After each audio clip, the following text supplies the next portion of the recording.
oh my gosh, Trace, I just filmed this whole video and realised that I wasn't recording. Fun! So, today we're going to be doing something that I do, like, all the time. Totally can't guess what it is.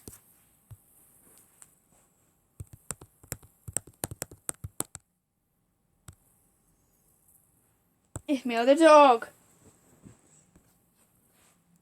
Now, I don't know how many It's Meow the dog videos. This is my 15th It's Meow the dog videos, and 15 is quite a high number.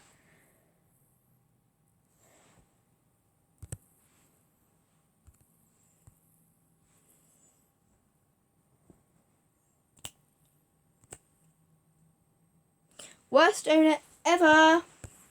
Friends. So if you tried to stroke her, what would she do? She would, you'd see her coming in, and then she'd growl, and then just nip. How many times has she... Well, Here we desperate go. times call for drastic measures. I would like to take your dogs away and give them to people who have the time that they need. Okay, that's nothing. That's something you don't want to hear from anyone. Especially not a professionally qualified dog trainer like Victoria. The final stop is Sarah's bedroom, where she keeps Nibby and Maiden confined during the day. Maiden likes to poop underneath the bed, so I don't know what it is. She has something with going, maybe in private.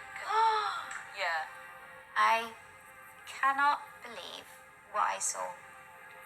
I don't think I have ever seen such a disgusting sight as week old poop and piles of it under somebody's bed. I don't know how she sleeps.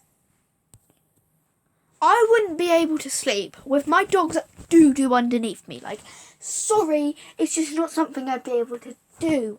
And I know some people are like, oh, well, it's just dog poo. Like, it's literally just dog poo. It's not dog poo. It's literally disgusting. So you have poop under your bed, the bed you sleep in. Yeah, it's disgusting. So Why do you do it? leave it. It's just so hard to clean, and I'm gone all the time. Sarah will let her dogs stay in the room up to 12 hours in a day. Won't walk them at all. Maybe she's too tired. Next, Maybe Sarah she's lazy. Maybe she doesn't deserve dogs. You know, just my personal opinion that is correct. takes Victoria out to her private balcony. All the big spots are throw up because I changed their food and they got really sick a couple days ago. I think Sarah's the worst dog owner that has ever existed. True. She neglects her dogs. She's lazy. She must have given Maiden no form of discipline whatsoever, no form of training. Dogs threw up. But you left it here. Yeah, it was, I think I was working I was working really late and I came home. Well, dogs, I don't know if anyone else was like this. I think dogs are like children and should be treated. Like, you wouldn't neglect your child, so why would you neglect your dog? You know what I mean? When it was all over here. And that was 3 days ago. Why is it still on here? I haven't cleaned it. It wasn't just crusty poop that hadn't been picked up. Ugh. It was crusty vomit. Making matters even Crusty worse for vomit. Sarah is her dog Nibby's aggression. I brought Oh my friend God, Maddie that made over, me jump. Just to show Victoria how Nibby acts towards guests and friends. So if you tried to stroke her, what would she do? She would, you'd see her coming in, and then she'd growl, and then just nip. How many times has she bitten you then? Once every time I've come over. Okay. Yeah. Oh, I'd just come in and be like, see? Okay. I have every confidence that Nibby can become more confident around people, but it's going to take... I like how they called a Sarah. dog that nibs Nibby.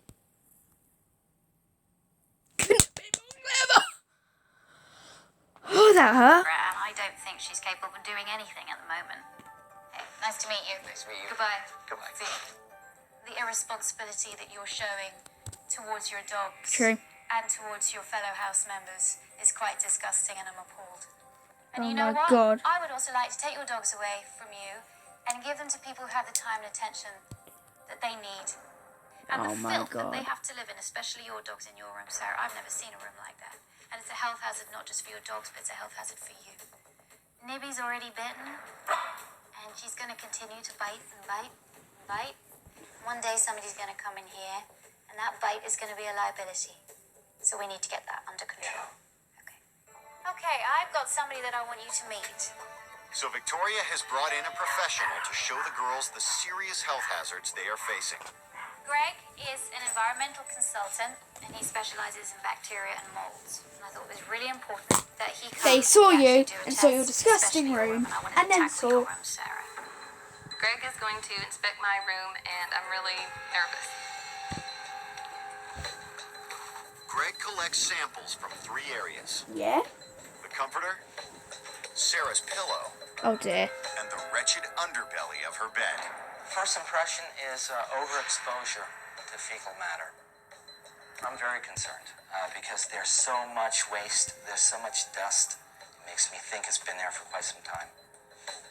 Now, Greg gives the girls his initial assessment. So my thoughts for the room that I sampled is that until we get back results from the lab, that you not be in that room. Okay. That you not take clothing out of that room and use the clothing, and that you shut the door and put some masking tape over the door.